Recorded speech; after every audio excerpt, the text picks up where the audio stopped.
nga kung imo siyang sangpiton nga ngalan makahatag nimo kaluwasan kay nga naman mga kaigsunan. Sa imong pagduol sa Ginoo, siya ang mga bugar o pagduol mo kang Kristo kay siyempre dito mataagi sa iya hatanan. Kung muduol ka sa presidente, naa kay mga agianan. Di ka pwede nga mulargo ka sa presidente mga igsoon, kay naa kay mga agianan diha. Oo, itudlo ka nga diha sa muduol ka na nga ano, kanang kwarto ka na nga office, duol ka. O bisag mayor, naa ka muduol ka dito na ay proseso.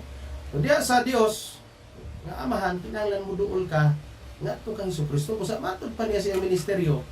No, nga duol ka mo nga rin kanako nga tanan nga gikapuyan o gibugatan kay papahulayon ko kamo itaod ninyo ang akong yugo sayon kini magaan kay ako mapainugsanon maagho kasing-kasing.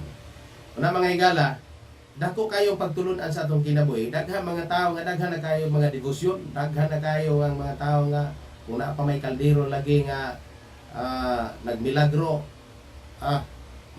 Ang mga tao nga magdebosyon og kaldero, muna na himuon. Daghan na kayo ang tao, daghan na kayo ang debosyon sa tao, pero kung ato hinumduman mga kaigsunan, kung maghisgot kang debosyon, muna siya ang imong pagkigrelasyon. Debosyon, imong relasyon. O, nagdebosyon ka ga adlaw, gabi, ngadto sa imong devoto. Ang pangutana na ba na sa Biblia? Kung imong tanawon ang unang Timoteo kapitulo 2 bersikulo 5, wala inalain nato nga duulan gawa sa atong Ginoong Kristo nga mo'y tigpatiliwala sa Dios ug sa tao. Ang buti pasabot sa Biblia, wala laing abogado, mediator sa atong kinabuhi gawas ni Kristo. Yang anong daghan magkaitag mga mediator mga kaigsunan? Anya daghan tag hinumduman mga kaigsunan. Ngano nga si Kristo man ang atong duulan tungod kay siya lang ang namatay sa ikatulo ka adlaw na banhaw. Kung nagduol ka karong mga patay, ingon sa balaang kasulatan, bisan sa panahon ni Moises, ginadili ang pagduol o patay. Bisan si Saul nga hari, nagduol siya sa patay. Suko ang Ginoo mga higala. Namatay man ako man na mabanhaw, duol mga anak. Ang pangutana, nakadungog ba na sa imo? Posible igso, makadungog na, pero dili na siya iya sa Ginoo nga mga, kaya may mga tao nga nagigsultis mga patay. Busa ingon na Diyos, ayaw mo pagpagigsultis mga patay. Kana bang namatay nga mabanhaw ang tud karon? Kinsa may imong gipan, ingon na ba nga nindot kay nagbilagro. Bisan pag magdebosyon kag kaldero magkaigsunan, muduol ka sa kaldero. Ang Satanas nga napalibot maghatag nagmilagro pinagis kaldero kay nagtuon maganyo. Mingon na dayon ka nga mo ni siya ang patron kaldero. Mga kaigsunan, kini atong broadcast wala gini siya lipot-lipot pagsultis kamaturan nga naman. Wala na ilaing duulan ang invitasyon sa Ginoo. Si Kristo ang nahimong sulat nga invitasyon og nagtultol kanato og asa tanapit mo duol. Ang atong pagduol igsoon ngadto ra gid kang Kristo Jesus kay siya ang dalang kamatuoran ug ang kinabuhi. Wala na ilaing. Wala na ilaing makahatag kaluwasan. Buhat kapitulo 4 bersikulo 12. Wala na ilaing ngalan nga gihatag sa Dios ni Gabriel isa Maria. Wala ba magingon ang Ginoo nga ang ngalan ni Maria makahatag natong kaluwasan mga kaigsunan? Wala po magingon ang Ginoo nga usahay mga kaigsunan. Ano na mga tao magsakay barko niya hapit na malunod ang barko. Apil lang inaamahan nganlan. Tabang papa, sa man yung papa nga wala patay na wala. Kung sa may mahimo si mong amahan umusampit kaniya nga di man na pwede niya bangunon ng barko natumba na. Gawas sa Ginoong Jesus wala na ilain. Naangay nato masabtan siya ang nagsakripisyo sa tibuok kalibutan. Siya lang ang nabanhaw, namatay nga nabanhaw. Nabanhaw man si Lazaro pero magingon ng Ginoo nga sangpitan niyo si Lazaro. Kay siya nabuhi. Pero namatay riya po si Lazaro mga kaigsunan. Si Enoch, maging kamatayon. Si Elias, maging kamatayon.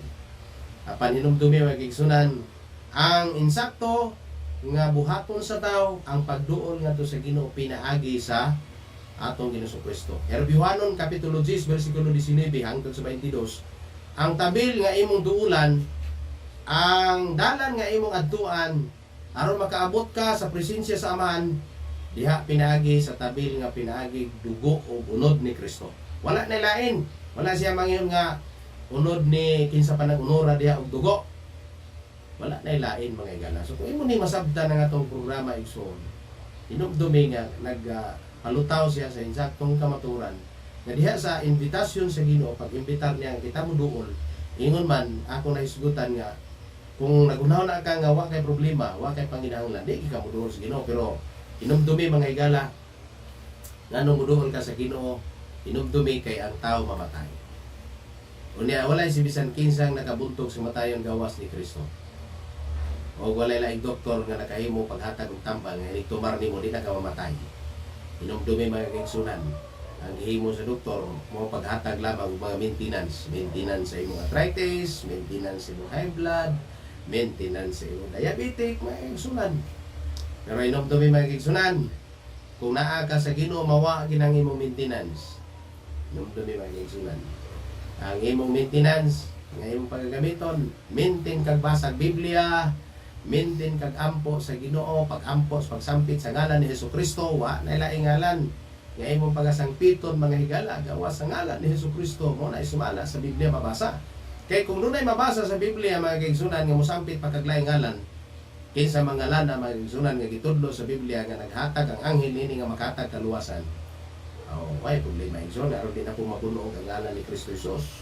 Masampit ko tayo. Pero nga na may laing ngalan gamhanan nga matod pa ni Kristo, tanan nga ngalan tanan nga dila magasangpit magalitok siya ngalan nga numan mga kaigsunan gihatag sa langit ang pinakataas ug labaw nga ngalan nga muyukbo ug butahon ang tanang butang sa langit ug yuta. Kinsa ngalan?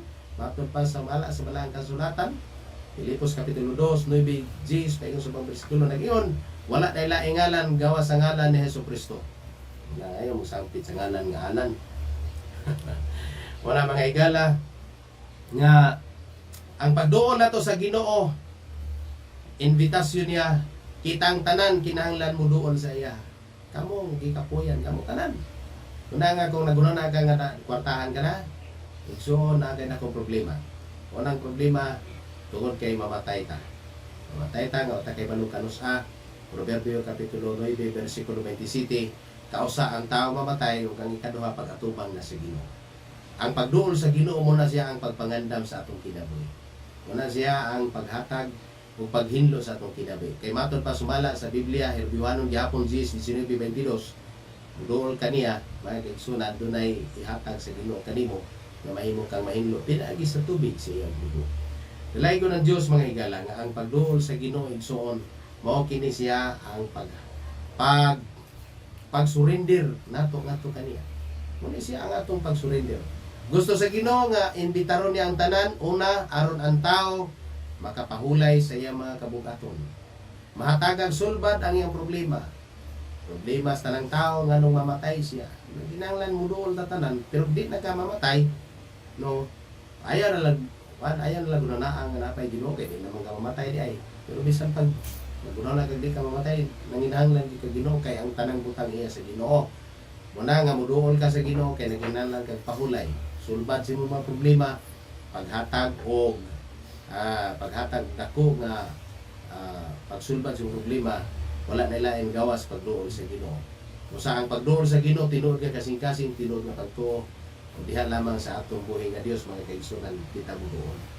Kadalay ko ng Dios mga kaigsunan sa atong mga pagtulunan sa minugbo nga mga panahon nga atong ihatag kaniyo. Pero dako kayo pagtulunan. Ayaw kalimti nganong muduol ka sa Ginoo kay naa kay panginahanglan. Kung kag dato na ka ayaw kalimti, mamatay gihapon tang tanan. Muna Proverbio 9:27. Kinahanglan nga kung kita mamatay andam ta sa pagatubang siyang hukmanan. Kay matod pa sa ikaduhang Korinto kapitulo 5 bersikulo 10, nga ang tanang tao mo atubang ngadto kaniya. Ug hukman sumala siyang binuhatan maayo ug daotan ug makadawat siya sa ganti niini. O sa igsoon, kung ikaw dili mo duol sa Ginoo, wala kay pag-Ginoo karon, igsoon, i-consider ka sa Ginoo nga daotan. Dulumtanan ka sa Dios. Ngano man nagpabungol-bungol ka. Una mga igsunan, makabuti mo wala pag-Ginoo, mga tiil mo nga wala pag-Ginoo. Una nga atong makita nga ang pagduol sa Ginoo importante alang sa tao. Sa tanang panahon muduol ta sa Ginoo. Ka sa Ginoo ampo sa walay hulog. Ang pag-ampo mo na pagduol sa Ginoo. Ang pagduol sa Ginoo mo nang atong mga pagsimba, mga pagdayeg sa iya. Ato siyang giduol kay ato siyang gipasalamatan. Mapasalamatong kinabuhi. Nagadayeg, nagasimba kaniya. Na nga Kung dili ka muduol sa Ginoo mga kaigsunan, unay mga panahon nga ang Ginoo muduol nimo, siya nay muduol nimo. Mapahinomdom sa imo ha.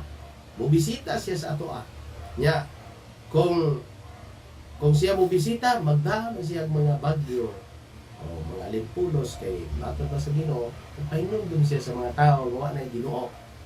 Ala sa mga tao hanto adlaw gabi may kaigsunan sa wala pa mo mahimong na presidente si atong gugmang presidente man kay Sunan Duterte nga diin mga tao halos magbuntag lagi sa suroy-suroy ng mga kadalanan hangtod nga doon na mga basta yun ang Ginoo basta naakas kagiti naagi dia ang nagpaluyo buhat nga dautan na salamat galita sa atong nasod mga kaigsunan nga nagtugod siya nga doon na tayo presidente nga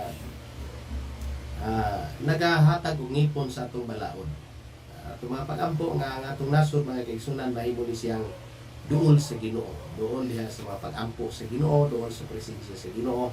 Atong iampo atong presidente, atong iampo atong mga congressman, atong mga senador, mga gobernador, mga mayor, tanan nga mga naa sa atong panggobyerno. Ato silang iampo mga kapulisan, atong mga kaarmihanan, atong mga kasundaluhan, mga kaigsunan.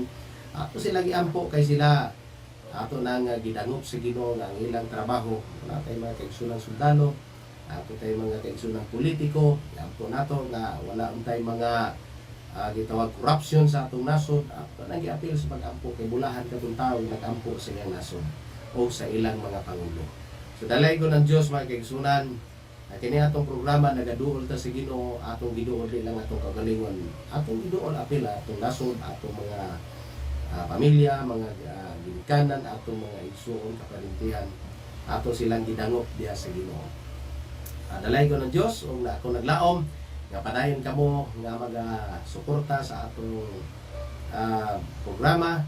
Pinagi sa inyong pag-subscribe, pinagi sa inyong mga pag-sunod sa matag adlaw.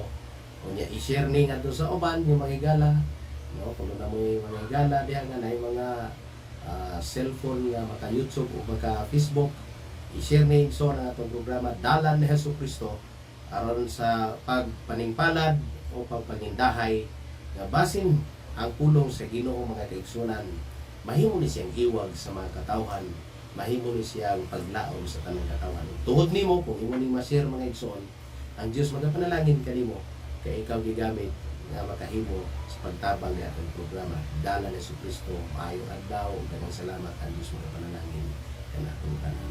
Kung kamo na panalanginan nining atong mensahe, palihog kog like apan kung doon na mo ikasugyot comment lang. Ayo kalimot sa pagsuporta ning atong programa, pinaagi sa pag-share. Og subscribe na, pinduta ang notification bell para una nimong makita ang atong mga video. Daghang salamat.